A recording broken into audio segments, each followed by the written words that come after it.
Now for today's program. Richard Zimler has lived in Porto, Portugal since 1990 and has both Portuguese and American nationality.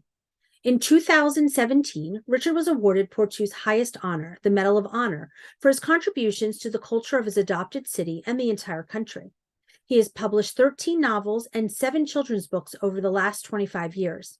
His novels have been translated into 23 languages and have appeared on bestsellers lists in 12 different countries. 7 of Richard's novels explore the lives of different branches and generations of a Portuguese Jewish family. He refers to this group of fully independent works as his Sephardic Cycle. Richard's most recent work, The Incandescent Threads, was named one of the best books of 2022 by the Sunday Times and Jewish Chronicle. He was also a finalist for one of the National Jewish Book Awards in the United States and a #1 bestseller in Portugal. Joining Richard today is Moment Editor Sarah Breger. Sarah is also the director of Moment's Daniel Pearl Investigative Journalism Initiative. Sarah has won numerous awards, including first place for Religion Reporting of the Year from the Religion News Association and first place for Best In-Depth News Writing on Religion from the American Academy of Religion. Please welcome Richard Zimler and Sarah Breger. Thank you, Suzanne. Thanks for putting this together. And Richard, thank you for taking the time. It's 9:30 now in Portugal? Yeah, that's right. So spending your evening with us. Yeah. Very, very nice. I wanted to start with maybe a personal question, but I'm curious how a nice Jewish boy from Long Island ended up in Portugal. Okay, we're going to have to go back in time to the 1980s for those of you who were around then, the Middle Ages. But before I get there, I just want to thank Sarah and Suzanne and everyone at Moment for this great opportunity to talk to readers all over the world. So we're back in the 1980s and a new disease starts to affect people all over the world and kill young people. And I was living in the San Francisco Bay Area, which was one of the first places affected deeply by the AIDS crisis. And back then it was a death sentence, as we know, from 1980 through most of the first half of the 1990s. And it was very hard to live in the Bay Area then because it was the only topic of conversation. Nobody was talking about anything else because it's very hard to see a person 18, 25, 32 years old die of terrible diseases. At the same time, back in New York, where I grew up, one of my brothers started getting ill with AIDS-related symptoms around 1987, and I had to fly back and forth from the San Francisco Bay Area to New York to help take care of him, to feed him, walk him around his whole hospital room, and try to save his life. I mean, that's what we were all trying to do. When he died, I couldn't seem to go on with my life. And Alex, my husband, my partner, whom we've been together 44 years, is Portuguese from Mozambique, which was a Portuguese colony. And he said, we need to go somewhere where people are talking about other things, the weather, sports, politics, and not just AIDS. So he accepted an invitation to teach at one of the medical schools in Porto. And I got a job teaching at one of the teaching journalism at the university there. That's my background. And we moved basically to start over somewhere new where I could wave goodbye to my brother without forgetting him, but try to move on. And it was while you were there that you wrote your first book, The Last Kabbalist of Lisbon? Yeah, I had the idea for it actually when back in the States, just before we moved, on one of my mother's bookshelves. My mother was a great reader, so I grew up in what was like a library. I found a book about Jewish manuscript illumination, and I knew nothing about that tradition. And I opened it and I saw these beautiful, amazing drawings of biblical stories, but also strange kind of pictures of parrot-headed men and women, mythological drawings. And I grew fascinated, and I discovered that there had been a school of illumination in Lisbon prior to the Inquisition, so the 14th and 15th century. And a light bulb went off in my head. I could write a historical novel about a manuscript illuminator living in Lisbon, 14th or 15th century. So I started doing the research back in Berkeley because Alex, my husband, was a professor there. So I got his library card, went into the stacks and found everything I could about daily life back then. And when we moved to Portugal, I brought, I don't know, maybe 2,000 pages of photocopied books with me to complete the research and start writing. And it was while I was researching it that I found the Lisbon Massacre of 1506, which changed my life, which was this pogrom in April of 1506 during secret Passover celebrations. And we could talk about why it was secret. 2,000 forcibly converted Jews were murdered and burnt in the main square, which is still the main square in Lisbon, the Rocio. And when I asked my friends, architects, doctors, lawyers, magazine publishers, what do you know about the Lisbon Massacre? They all said to me, what massacre? There was no massacre. We don't know what you're talking about.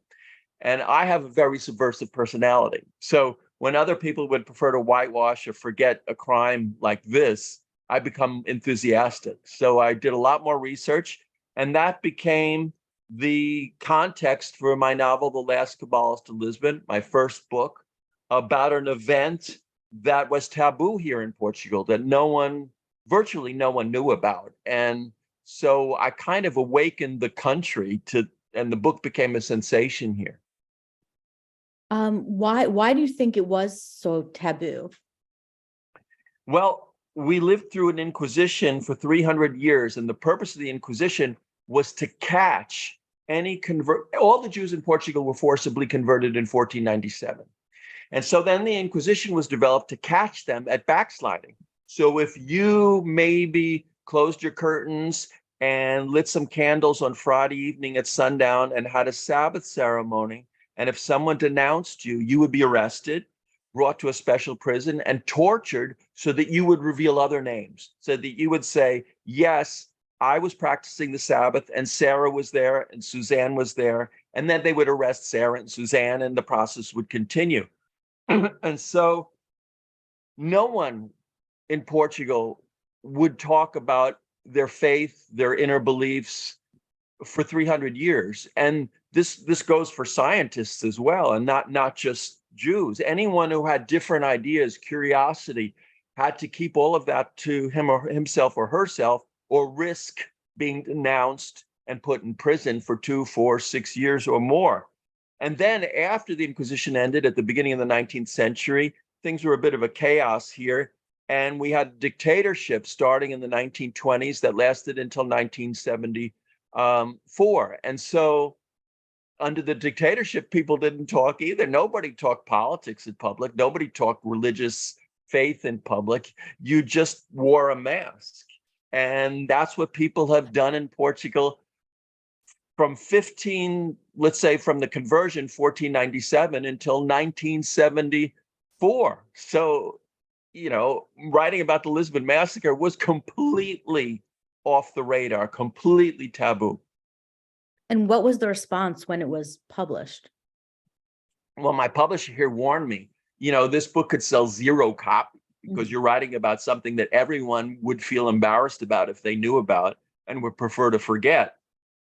And I was worried. She was worried too that I would get a lot of hate mail, and that there'd be a backlash in the press. But amazingly, the exact opposite happened. 2 weeks after it was released, it went to #1 on the bestseller list. And I think in part, it was like serendipitous or luck that my book hit at a time when people for the first time were allowing themselves to consider that there was a Jewish history in Portugal, that we have a very rich Jewish history, and that all that was, held down, suffocated for nearly 500 years. And they were allowing themselves even to research their own family history. Like maybe we had Jews in our own family. And so my book hit, everyone was curious. And when they read about it, of course, read the massacre, they were just totally shocked. As people still are. People still stop me on the street and say, that book just blew me away because I never thought of Portugal, my country, that way. It's funny. I remember, I think when I was reading about the book a while ago, you were talking about how it was maybe not published because, one publisher said, well, I have my Jewish book for the year. And, Yeah. it was very hard to actually get people to pay attention initially. Yeah, I mean, I tried in the States first. I have a very strange upside down career because obviously my literary agent tried in the USA first, but it was turned down by 24 publishers. And they all said virtually the same thing. Great book, terrific energy, dynamic, wonderful characters, but it's not going to sell because Portugal back in the 1990s, now it's in fashion, but back then people didn't even know where it was. People would say, "Oh, you're living in Portugal, you must speak Spanish fluently," or "You're living in Portugal, I love South America." So nobody knew. And so literary editors obviously are under pressure to make profits, and they thought nobody's going to buy my book. So I had this crazy idea, which was to show it to a Portuguese publisher, which is proof that crazy ideas can save our lives sometimes. And so my book came out first in Portuguese, in what for me was then a foreign language. And as I say, went virtually straight to #1 on the bestseller list. But you're right. There was one editor at St. Martin's Press, I'll name the press because it's so many years later, who said, "I already bought my Jew book for the year." And I realized then that there was like quotas for Jewish books, African-American books, gay books.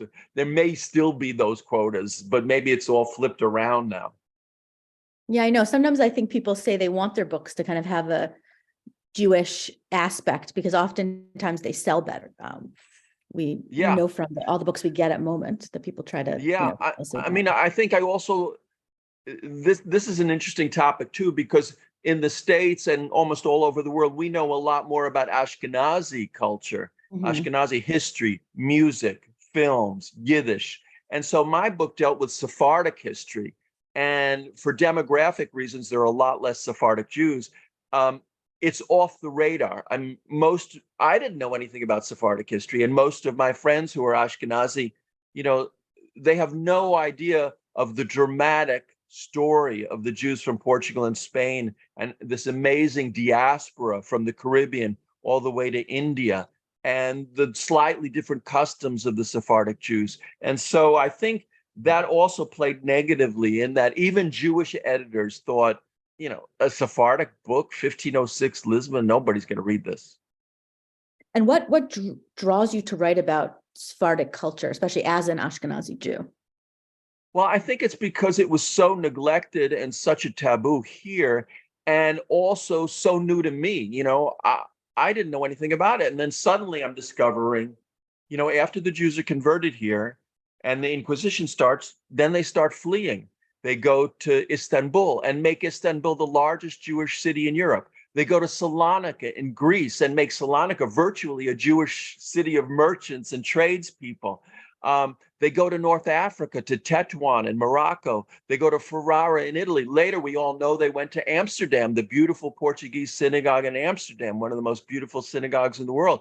They go to London, and then they go to Brazil. And from Brazil, they go up to New York and South Carolina. And so I'm thinking, I've discovered this universe that people aren't writing about and that they should be writing about. And the story that really marked me and made me want to write The Last Kabbalist was I read in a Portuguese magazine that there was a Turkish Jew of Portuguese family origins, but Turkish, who saved his house key in a small town in southern Portugal called Beja.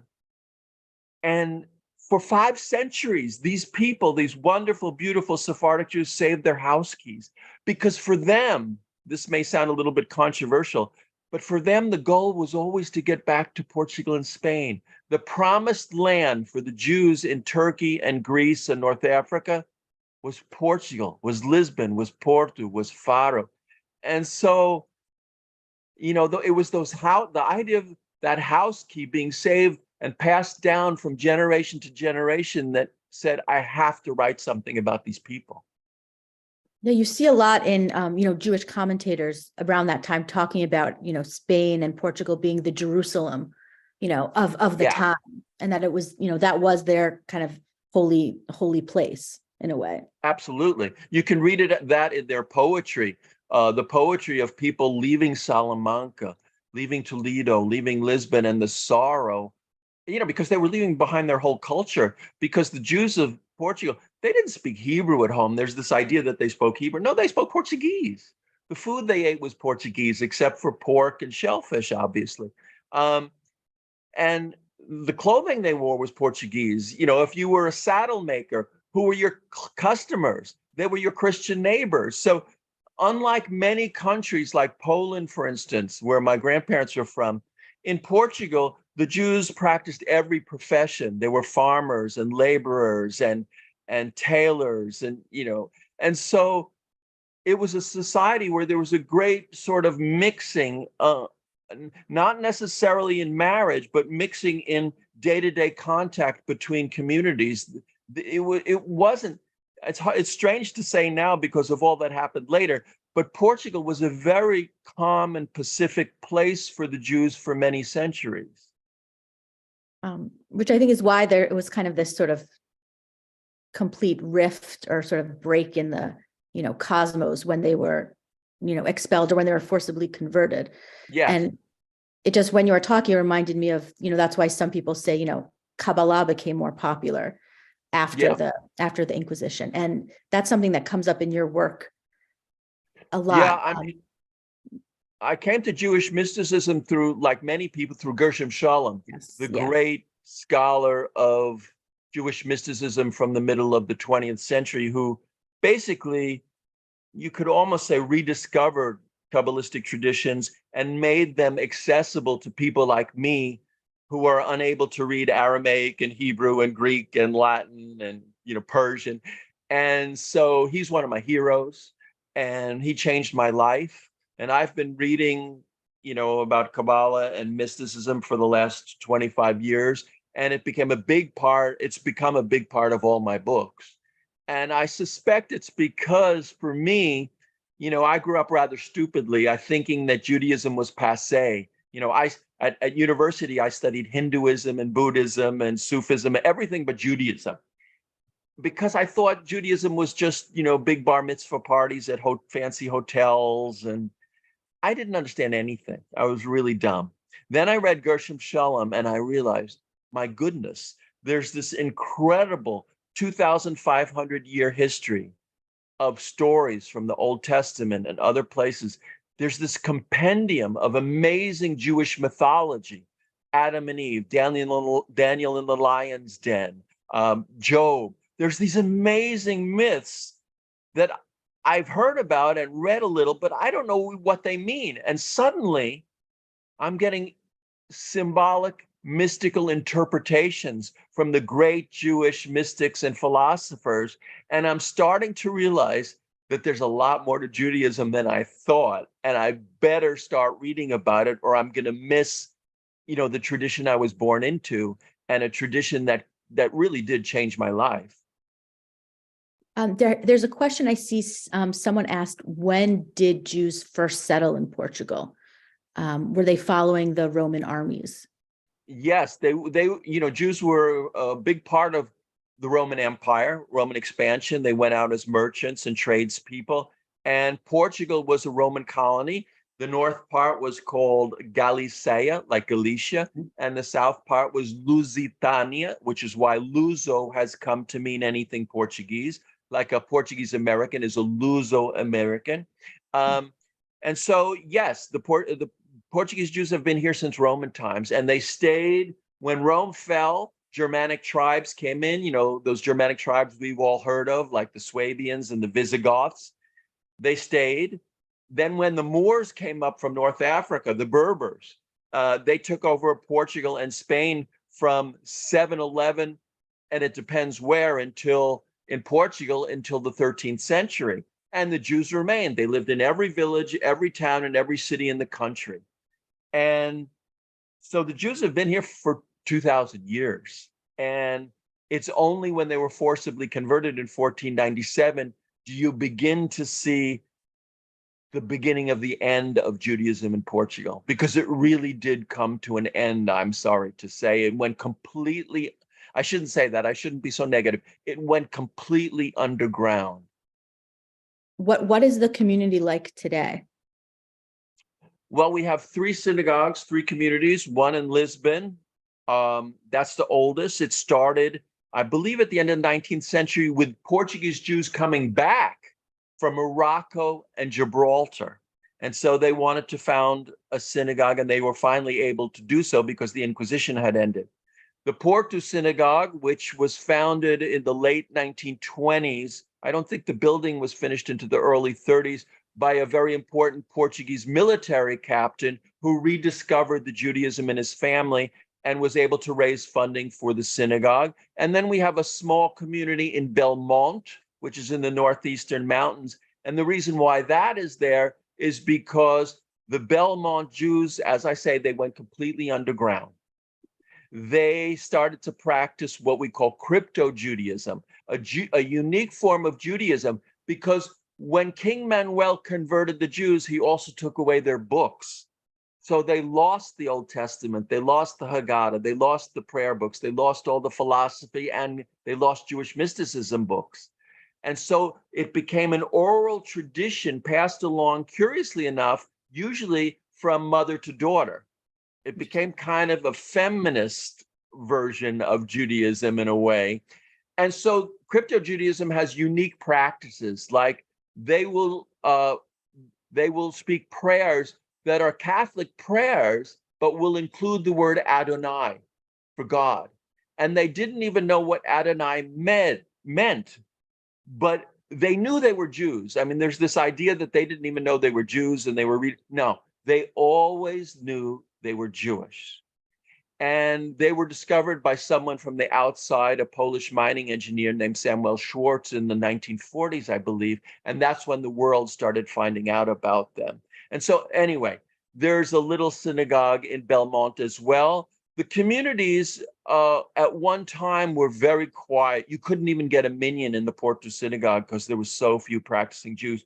But we have a new nationality law starting in 2014, in which people who could prove through their family tree that they had Portuguese Jewish roots could get Portuguese nationality. So thousands of people, tens of thousands applied, and many thousands were able to get nationality. So now, for instance, the Porto synagogue is thriving, but a small, I don't know what you want to call it, doubt or sadness on my part is most of them have nothing to do with Portuguese Judaism. I'm not saying anyone's guilty, but they're from France, they're from, they're from England, France, but the rabbi doesn't even speak Portuguese. So nothing against it. I'm glad the synagogue is thriving, but it's not Portuguese historical Judaism. Could you talk a little bit more about the nationality laws? Because I'm curious, what makes so many people want to apply? And also, I know now there's sort of been discussions about rolling some of the laws back in Portugal. It's interesting why so many people wanted to apply. I did an article for the Jewish Chronicle in England, and I spoke to a Jewish woman from Scotland, and she said that in her family, they always considered themselves Portuguese as well as Scottish and European. And with Brexit, they were being cut off from Europe. So Brexit played a role in this because a lot of British Jews wanted European nationality. Obviously, in places like Brazil, there's the language that we have in common with them. And I think people started thinking, look, this is only right. If it weren't for the conversion and the Inquisition, I would have grown up in Portugal. I'd be speaking Portuguese. I'd be in Porto or Lisbon or Faro or Guarda. And so for a lot of people, this seemed like only natural. I have a lot of connections with British Jews, and for them, it seems completely, and they've done their family trees. They know when their great-great-great-great-great-grandfather left Portugal, left Castelo Branco or Castelo de Vide, and went to London. And when they started going to the famous Bevis Mark Synagogue in London, they have birth certificates, so they've got marriage. And so for them, it's been this wonderful exploration of their own family. And the chance to get nationality for them has been very exciting. Unfortunately, the program started deviating a bit because what the government did is it allowed the synagogues in Porto and Lisbon to decide whether people had enough of a Jewish Portuguese connection to get nationality, and they would issue certificates. They charged money for this, and I'm not against that either. To do some historical research, people are spending their own time doing it. But what happened was it became known that some people were abusing the system, and that people like Roman Abramovich were getting Portuguese nationality in the space of 3 months when it usually took 2 years. And so the program was put on hold in Porto, as far as I know. It may have continued in Lisbon. I believe what's going to happen is the law is going to become much more stringent, that people will have to talk about how much time they've spent in Portugal. Are they going to be living there? Can they speak Portuguese? So it's going to require a greater commitment. It's a bit sad that the program got deviated and there may have been some frauds, but it was a great idea. Do you know if the same thing is happening in Spain? Because I know they also created these nationality laws. I think the Spain law may have also been put on hold, but I'm not entirely sure. And I see in the questions, someone asked or mentioned a statistic that I've seen a lot too, that 1 in 4 citizens of Portugal have Jewish ancestry. Do you know if that's true or not? Or no, there's no, those statistics, there's absolutely no way of knowing. Think about it. They were converted in 1497, and the Inquisition didn't end until the beginning of the 19th century. So 12 or 15 generations. In order to know if anyone was Jewish originally in your family, you'd have to do a family tree. And curiously enough, if you look at the Inquisitional records, which I have done, it's ironic, but we know a lot about these converted Jews, which we call new Christians or conversos. We know a great deal about them because the Inquisition kept very strict records of their names, who they were married to, when they were married, the names of their parents, their professions, where they were. We know all that. And from that, we know that the new Christians, these forcibly converted Jews, tended to marry amongst themselves. So I would be very surprised. At the end of the 15th century, between 5 and 10% of the Portuguese population was Jewish. So there was 1 million people in Portugal then, maybe 50,000 to 100,000 Jews. I would be very surprised if it was any more than between 10 and 20%, even with the mixing that went on over 15 generations. But there's no way of knowing. As people come up to me all the time and say, my name is this, and we were from this town, and we think maybe we're Jewish. And I'm like, you have to do the family tree. You have to look at, otherwise you can't really say. Has it become, in some ways, trendy to find Jewish ancestry, like in other countries too? It's not just Portugal. It's kind of either amusing, ironic, or wonderful, because when I first started the last Kabbalist of Lisbon, nobody wanted to know. I mean, people were just afraid to talk about it. And now, again, they come up to me on the street, they come up to me at book events, and they're so excited because they think their great-grandmother knew part of a Hebrew prayer, or their great-great-grandfather didn't want to be buried in a Catholic cemetery. And so they have these clues that there may have been some Jewish background, and now they're incredibly excited and happy about it. So from being completely taboo to being trendy in the space of, let's say, 20 or 25 years, it's amazing. It is amazing. And I think, I've read a lot, people also, citing your book as one of the reasons why it's become, more acceptable to talk about in Portugal. Well, one of the things I'm most proud of is that there's a monument now in the main square to the 2,000 forcibly converted Jews who were murdered and burnt there in April of 1506. And people at City Hall and historians have all told me, without your book, that monument wouldn't be there. There'd be nothing. Nobody would remember this. And so, I love the books and I'm proud of the books, but I'm also proud of the fact that I've changed Portuguese culture. How often do we get to do that? And I don't say that with ego. I say that books still can change cultures, and isn't that a wonderful thing? And it's sort of, this connects a little bit to, the title of this talk, Speaking for the Silenced. That's a theme that runs, I think, throughout most of your books. You're often sort of writing about people who maybe can't speak for themselves. I'm curious, why that speaks to you. Why do you want to write about those things? Well, I think, for me to continue a project that can take 1, 2, 3, 4 years or more, I need a little flame inside me of energy and dynamism and needing to right a wrong and to find justice for somebody. And so when I wrote The Last Kabbalist, I discovered that's my little flame of energy. These people who were as real as we are, they had hopes for the future. They had dreams for their kids. They had travel plans. They had all this life to live, and suddenly they're murdered and burnt in the main square.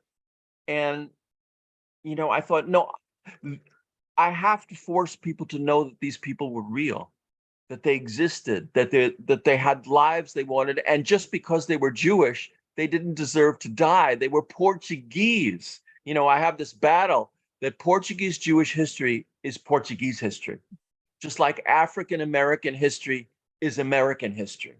And so that's one of my new battles, is to convince people that we don't need to keep them completely separate. And I find that having that, obviously it would be wonderful if a Jew murdered in 1506 could write for himself or herself, but that can't happen. So it has to be a historical novelist or historian. So that's what I do. I think that's a contribution that the historical novelists can make, is we can write unofficial history. We can write the history that has been excised and blotted out from the official histories of Portugal, America, France, Afghanistan. And I think that really connects with readers as well. They feel this. My first goal is to write just a beautiful, wonderful, amazing, tragic story. But in between the lines, readers feel this impulse of the need to know more. And I really like that. And I want to talk about your new book too.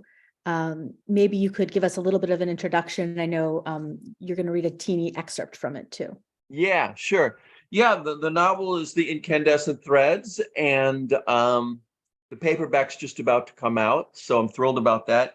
And it's about these two wonderful, beautiful cousins, mixed Sephardic Ashkenazi family. Curiously enough, we've discovered through genetic studies that there's a lot more mixing between the two geographical locations than we once thought.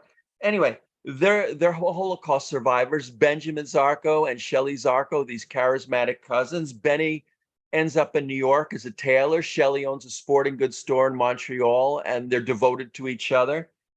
But the book is kind of a curious mosaic because it's written by 5 different narrators about these two men and how these two men change people's lives. And so, for instance, the first chapter is written by Benny's son, Eddie, or Ethan. And then there's a chapter by Benny's wife, Teresa, and Shelley's wife, Julie, and their best friend, George, who helped save Benny after the war, after the Second World War. So, and I really wanted to write about how we get over a huge trauma or not, and how we pass on that trauma to our loved ones, sometimes against our own wishes, because obviously most Holocaust survivors didn't want to pass on their suffering to their wives and husbands and kids. But as we know, that second generation sometimes inherited this burden of sadness and mystery and silence, the huge silence when their parents wouldn't talk about it. And so, I just wanted to write about all that and hopefully connect with readers through these different narrators. And the excerpt I'd like to read comes right at the beginning, and it's Eddie, Ethan, a second generation son of Benjamin Zarco, the tailor in New York, but he's writing about his granddad. His granddad is from Salonika, a Greek Jew, also a survivor. So here's what Eddie says. During high school baseball season, Maury, that's his grandfather, used to come to see me play as often as possible. Once, when I'd hit a triple down the line and right, I looked up from third base to see him weeping. He told me later that while I was running the bases, he'd realized with growing excitement that our family genes had skipped 2 generations. Papa was a really fast runner, just like you, Eddie. He almost made it to the Olympics in Stockholm in 1912 in the 400 meters. I overheard him once saying to my mom, me, a nearsighted Greek Jew with bad knees, and I've got 2 gorgeous daughters and Willie Mays for a grandson. Who'd have figured it? That remark seems so typical of him and so generous that I often think of it when I study the picture of him and me that I keep on my night table. It's a photograph that my father snapped of us just after a baseball game. All these years later, I can still feel the soft perfection of my blue and gray uniform and how it made me want to show off for my family. I put my baseball cap on Grandpa Maury, and my arm is over his shoulder because it makes him feel proud that I'm taller than him and nearing manhood. His eyes are a bit tentative and embarrassed since he suspects that a little old Greek Jew might look ridiculous in a baseball cap, though everyone who sees the picture invariably says something like, "Your grandfather looks so cute." My wife Angie never knew Maury, but came closer to the truth when she said, "He looks like he never stopped being a kid." I once asked Maury what it felt like to know he'd never again see the family of his childhood, his parents and his little brother and sister. He replied, "Every morning I light 4 candles inside my mind, and I'm aware that it'll never be enough, but it's all I know how to do. And I've been doing it since 1947, when I began to accept that no one survived." He also added in a conspiratorial whisper, "The secret I'll only tell you, Eddie, is that sometimes I'd like to blow out the candles just for 1 day or 2 and forget what happened." Wow. I mean, that and the rest of the book I found, incredibly moving. And I think, especially for people who have, Holocaust survivors in their family, you really captured the essence of, not talking about it, but also everything having to do with it as well. Yeah. Going about your life, having that sort of heavy burden. Well, thank you so much. Yeah. Oh, I was going to say one thing that comes up a few times in the book is this smile, and you talk about how the different Holocaust survivors often they have a smile when, or you call it a counterfeit grin at some point when they're thinking about what happened to them. How did that kind of come about, or is that something you've witnessed? That came about because I grew up in a neighborhood that was half Jewish American and half Italian American, and right across the street there was a family, the Goldbergs, and they were Hungarian Jews, had been in the camps. And we knew that because we could see the tattoos on their arms. And I asked my mom when I was a little kid, what is the tattoo about? And so she explained. But I found out from their kids, they had 3 kids, 3 boys, that they never talked about the camps. And once, after I'd read Anne Frank's diary, I found the courage somehow to talk to the father, to talk to Simon. And I ran across the street and he was washing his car. And I don't know, I was crazy. I was 12 years old and I'd say, which camp were you in? Did you know Anne Frank? Because in my mind, I couldn't put all of it together. And he showed me that smile, and it was like, I just want to wash my car. I can't talk about those things. But he didn't say that, there was this counterfeit smile meant to cover up everything he couldn't say. And then later I asked one of his kids about that. He said, Dad says we live in America now. We don't need to think about that. And that seemed completely normal to me until I became an adult, when I realized, wait a minute, you were in a camp, maybe your family was wiped out. And is it normal or not? I don't know, to not even tell your kids. And no guilt involved here. Everybody who survived found their own way forward. But I began to question that smile and see it a lot. And then when I watched the videos that Steven Spielberg had the good sense to do, one day I saw that smile on another man talking about how his family had perished in the Holocaust. And I had to turn off the video because it hit me so hard, I guess because it went back to my childhood and to Anne Frank. Um, and that became like the start of the book, that smile. Like, how do you explain that to your kids, and how do your children react when they know that that dad or mom is faking it, is wearing a mask?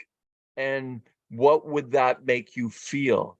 And I remember I had a friend at college who told me that her father was a survivor, never talked about that, and made her feel like he didn't trust her.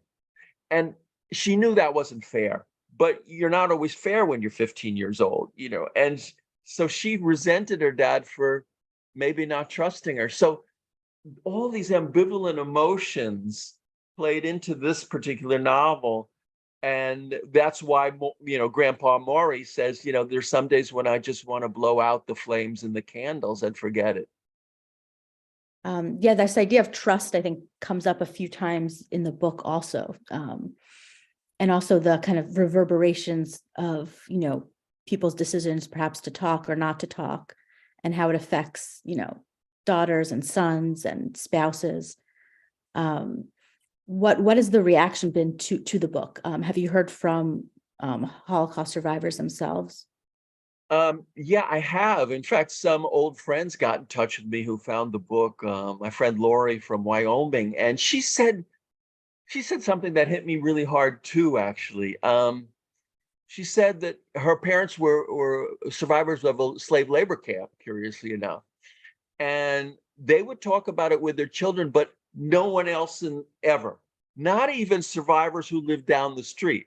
And then she told me that in the 1990s, she found out about Steven Spielberg and these videos and proposed to her mother that she do one.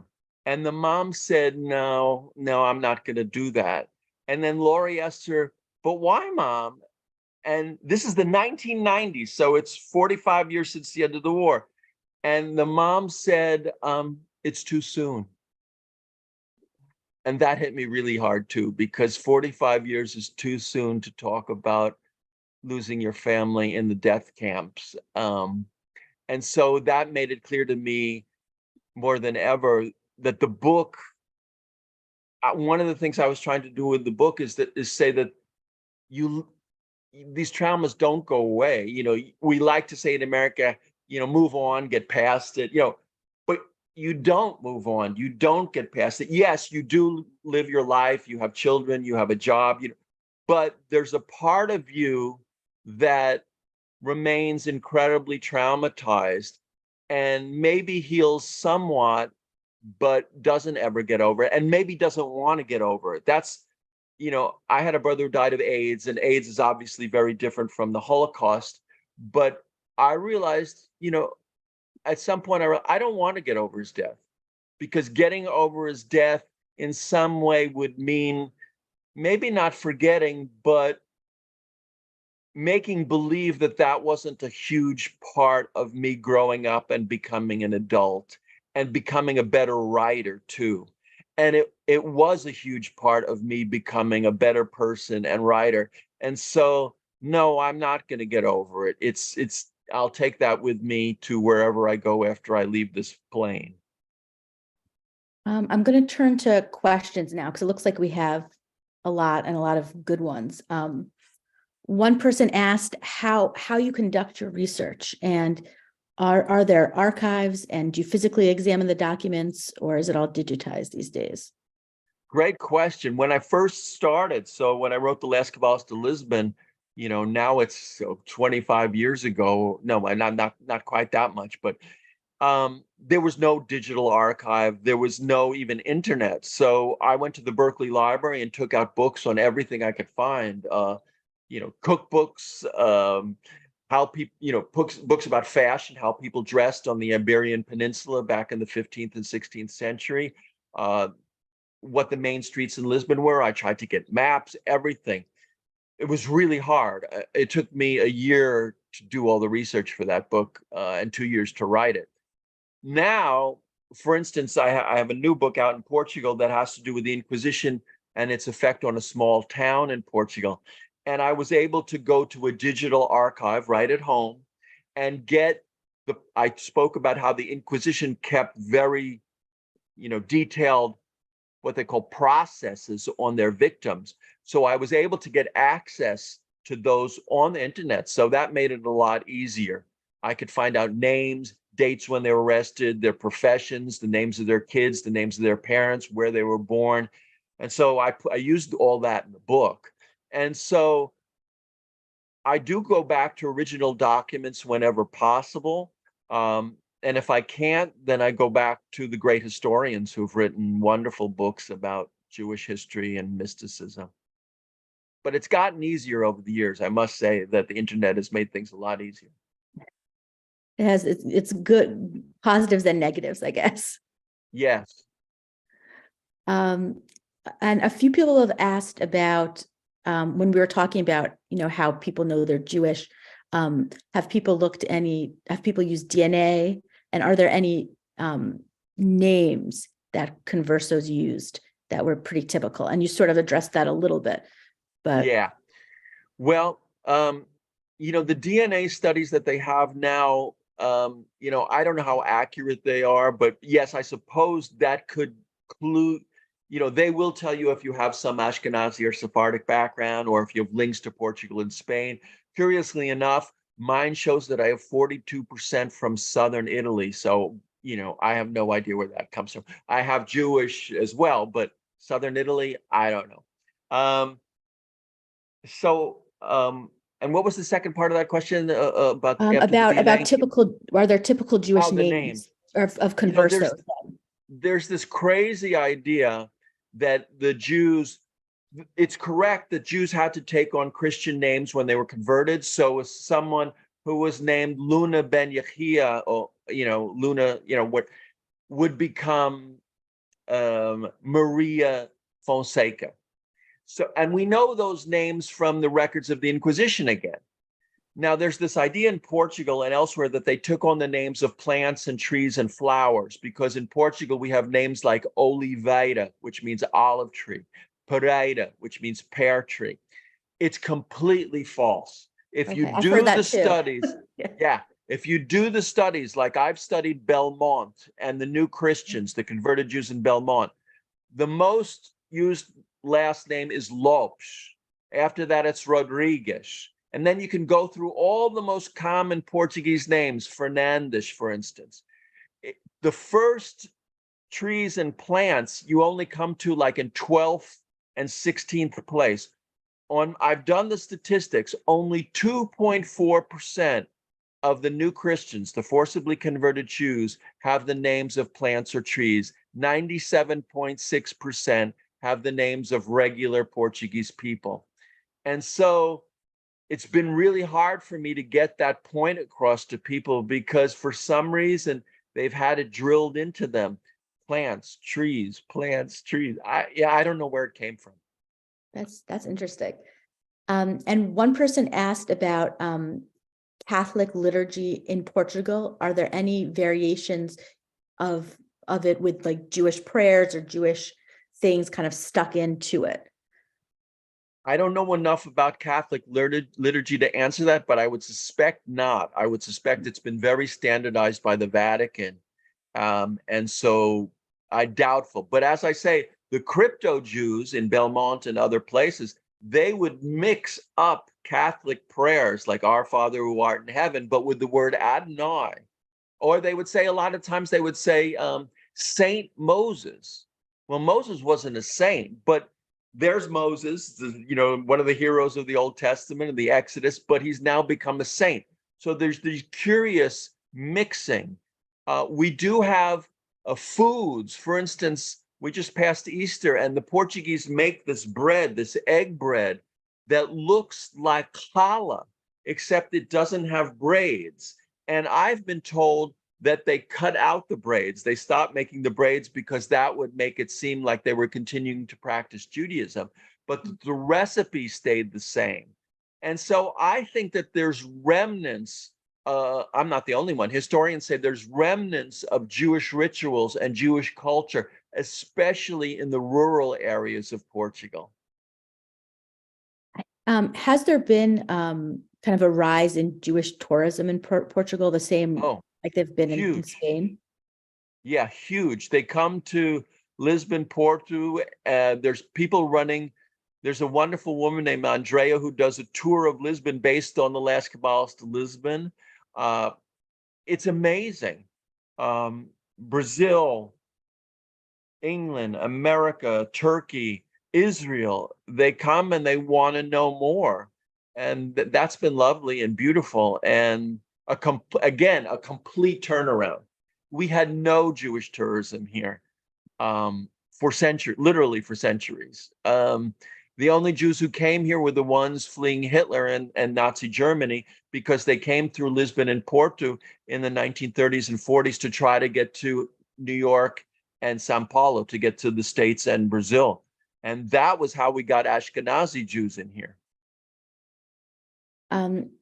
One person asked something I didn't know about. They had heard that a lot of Israeli Jews are relocating to Portugal, often because of the policies of, the new Israeli government. It's become a popular destination. My understanding is that started a few years back, actually for a different reason. Now, they may be coming now because of the government policies. I don't know. But about 4 or 5 years ago, they started coming for economic reasons, because Tel Aviv has become, I think, the second most expensive city in the world, and young people can't afford apartments or houses. And suddenly they discovered that Portugal for them is a bargain. On their salaries, they can get a nice 2-bedroom apartment here in Porto or Lisbon or some smaller city. And it's peaceful as well.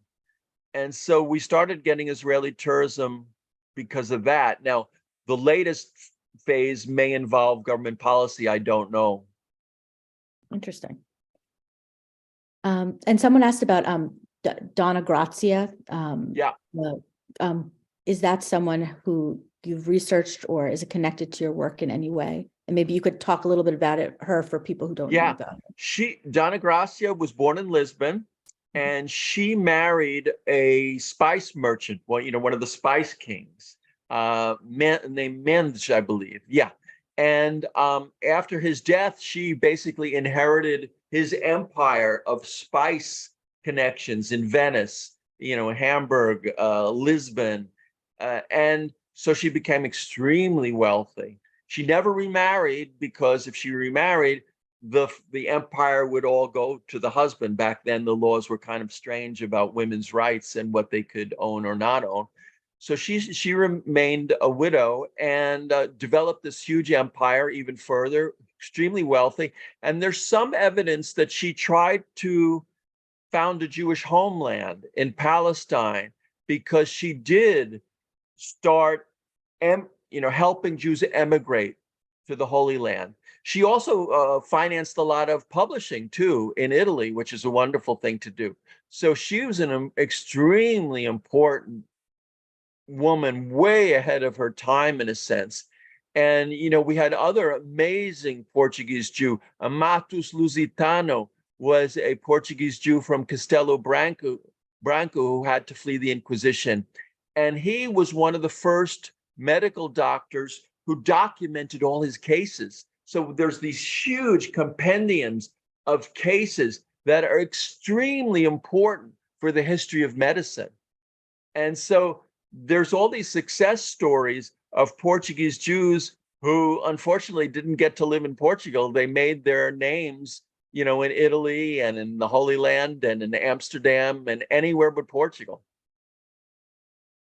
Someone asked, where are the Inquisition archives and records kept, and can they be accessed digitally?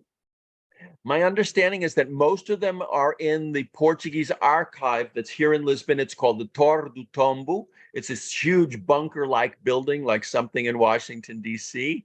And that's the archives. Now, they've digitalized a lot of the inquisitional processes, but not all of them. If you go, I guess if someone emails me, I can send them the address. I could leave my email with Sarah and Suzanne. And if you write to me, I will get you the address. The site isn't completely user-friendly, so you have to think of strategies to get the information you want. For instance, I was researching a town called Castelo Rodrigo. So I would enter the keywords Castelo Rodrigo, but thousands of documents would come up because everything with the word Castelo, which means castle, and Rodrigo, which is a very common name here, came up. So almost none of the documents were what I wanted. So I had to outsmart the system in a way. So it needs to become more user-friendly, but it does exist. And then someone asked about, Jewish either prayer books or Haggadot that existed before the Inquisition. What do we have any that remain, and what happened to them? And actually, that dovetails with someone asked about People of the Book by Geraldine Brooks. Yeah. So I'm curious, did those exist, and what happened to them? Yes, they existed, but the church, the king and the church confiscated all the Jewish books except medical treatises, all the Hebrew books except medical treatises, because they needed the medical treatises. So virtually all the Old Testaments and Haggadah were lost or kept secretly in, churches. Some of them are now in libraries. I had the pleasure of going to the library in Évora, a very old Portuguese town, and there's a rare book room that they keep most people out of. But if you go there, you can find some pre-Inquisition documents and manuscripts illuminated as well. But they're hard to find because the church confiscated them all. Maybe some people fled with them to Salonika and Istanbul and other places, but you have to remember that Dominican priests would go onto every ship leaving Lisbon, Porto, Faro, and inspect them. And if you had a Hebrew book or some sort of Jewish documentation with you, you would be arrested and put in prison. So it was a huge risk to smuggle books out of the country. That becomes part of the plot of the last Kabbalist of Lisbon, actually, this need to save books from flames. And one last question. I see we're out of time, but this is a nice one to end on. Someone asked, can you imagine how different Portugal would be if the Jews had not been expelled? Wow, that's a beautiful question. Actually, sometimes I do imagine it. I imagine Portugal as a multicultural society with a thriving, wonderful Jewish community. Let's say 10% of the population, which would be 1 million. Imagine Portugal with 1 million Jews now. Secular Jews, religious Jews, transgender Jews, conservative Jews. It would be amazing. It would be amazing. The food, the merchandise, the literature, the music. And the best part is that Portuguese Jewish culture would have been saved. The rituals that were unique to this country, maybe some prayers, maybe some songs that were unique to this country would have been saved. And so it's a lesson about the evils, not just of religious persecution, but of ethnic cleansing, of getting rid of people because they have a different color of skin or a different religion, or, the evils of all sorts of persecution, and how that impoverishes the country, because this country did become culturally impoverished for 5 centuries, and they know it. It's not like I'm saying something that the Portuguese would deny. Until their revolution, which brought democracy, this was a backwater, an illiterate embarrassment, I'm sorry to say this, to the rest of Europe. We trailed behind on every index of, scholarship, education you can think of. Portugal was just about last in Europe. And so they know. And I'm not saying that keeping the Jews and having a flourishing Jewish culture might have saved all that, but it certainly would have made a huge difference. Thank you. I mean, that's probably a lesson we can kind of take on ourselves too. Thank you, Absolutely. Richard, for taking the time. And thank you to everyone else. I'm sorry we couldn't get to everyone's questions, but maybe we could do a follow-up one day soon. And please visit Moment Mag to sign up for next week's Zoominar. And thank you, everyone, again. We'll hopefully see you soon. Bye. Thank you. Thank you.